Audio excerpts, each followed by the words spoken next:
कभी किसी एक गांव में माधव, अन्वेष और राघव नाम के 3 मित्र रहा करते थे। ये तीनों बहुत ही गरीब थे और कभी-कभी एक समय खाकर दूसरे समय भूखे रहते थे। एक दिन तीनों एक जगह मिलकर पैसा कमाने की उम्मीद से गांव छोड़कर यात्रा करने चले जाते हैं। रास्ते में चलते समय उन तीनों को एक स्वामी जी दिखाई देते हैं। ये तीनों जाकर उन्हें प्रणाम करते हैं। तब स्वामी जी कहते हैं, बेटा, मुझे बहुत प्यास लगी है। मेरे पैर में चोट लगी है। मेरी प्यास बुझा दो। कृपया करके मेरी मदद करो बेटा। उनके ऐसा कहने पर वो तीनों उनकी मदद करने के लिए तैयार हो जाते हैं। उनकी मदद करने के लिए स्वामी जी उनको आशीर्वाद देते हैं।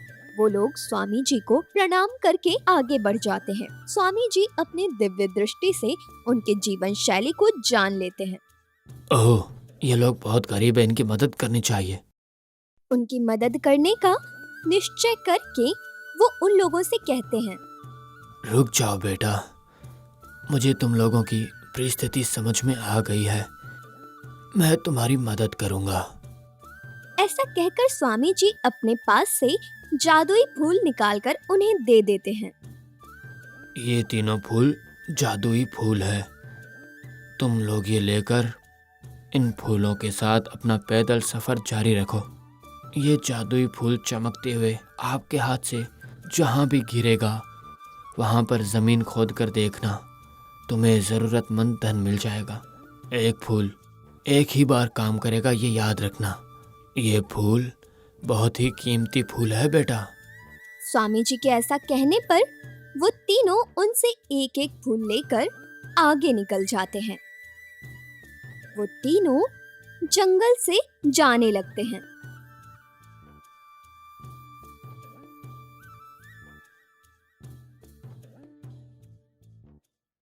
इस तरह घने जंगल से गुजरते समय माधव के हाथ से वो फूल चमक कर नीचे गिर जाती है। ये देखकर माधव वहीं पर रुक जाता है और अपने मित्रों से कहता है, दोस्तों, मेरा फूल नीचे गिर गया।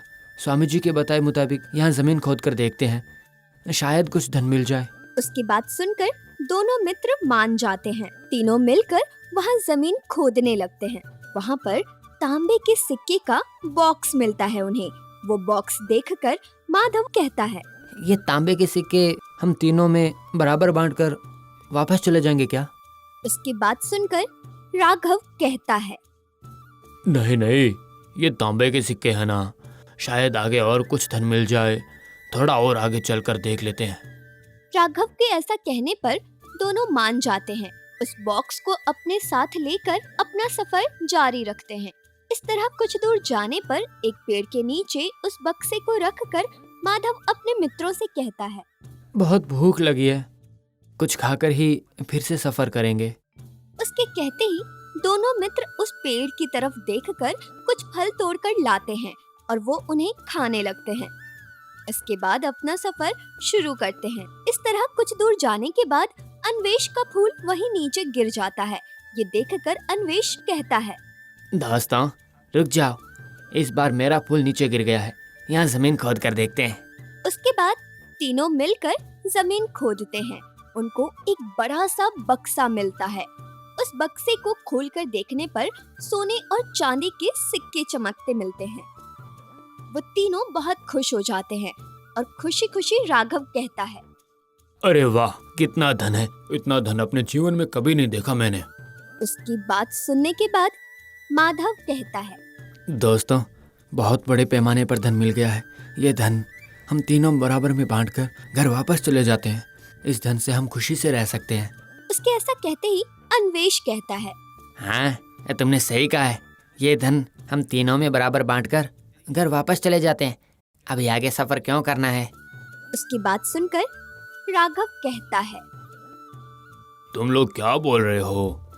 चांदी और सोने के सिक्के मिले हैं, इतने ही काफी हो गए हैं क्या? माधव के फूल गिरते ही तांबे के सिक्के मिले हैं और अन्वेष के फूल गिरते ही चांदी और सोने के सिक्के मिले हैं ना।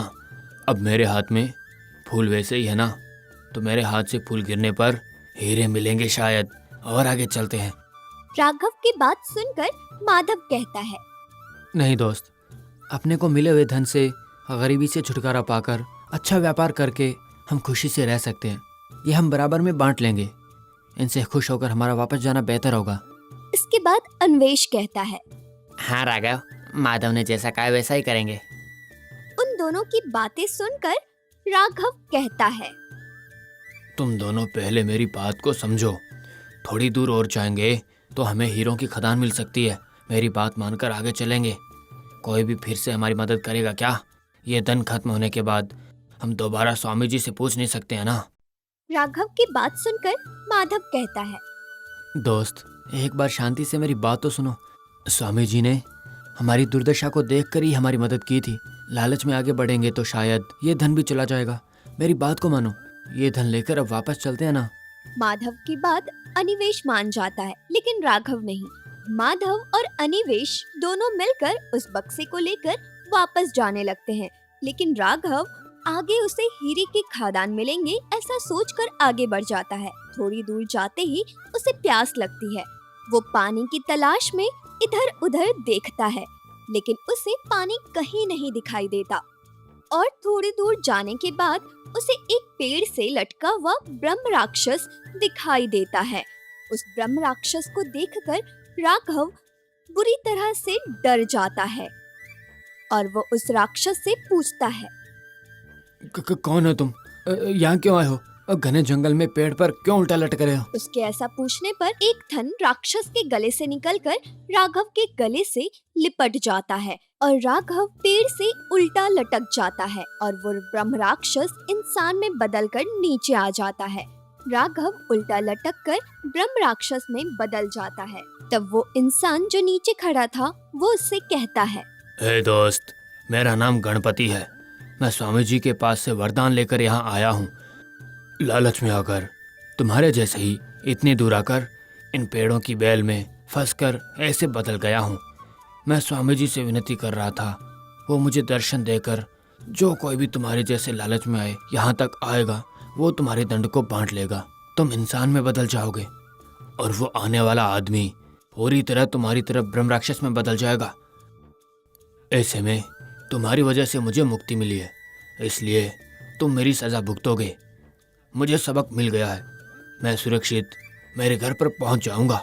मुझे बचाने के लिए आपका बहुत बहुत धन्यवाद। ऐसा कहकर वो वहाँ से चला जाता है। ब्रह्म राक्षस में बदला हुआ राघव अपने दुख और अज्ञान से पछताता रहता है। दोस्तों, देखा क्या? उम्मीद हमेशा इंसान को बचाती है। लालच हमेशा इंसान को मारता है। हर एक इंसान को किसी न किसी चीज़ की उम्मीद रहती है, लेकिन लालच इंसान की जान को ही खतरा है। तुम्हारे जीवन में जितनी ज़रूरत है उतना ही मांगो, जितना मिले उसमें खुश रहो। लेकिन लालच में आकर तुम्हें जितनी ज़रूरत है उससे ज़्यादा मांगोगे तो तुम्हारा ही जीवन कष्टमय होगा। इसलिए बड़े लोग कह गए हैं कि लालच ही दुख का सबसे बड़ा कारण है। इसलिए जितना मिले उतने में खुश न होकर जो न मिले उसके लिए प्रयास करके कभी खतरा मोल मत लो। ये कहानी आपको पसंद आई है तो लाइक करें, शेयर करें और चैनल को सब्सक्राइब करना ना भूलें। तब तक के लिए धन्यवाद।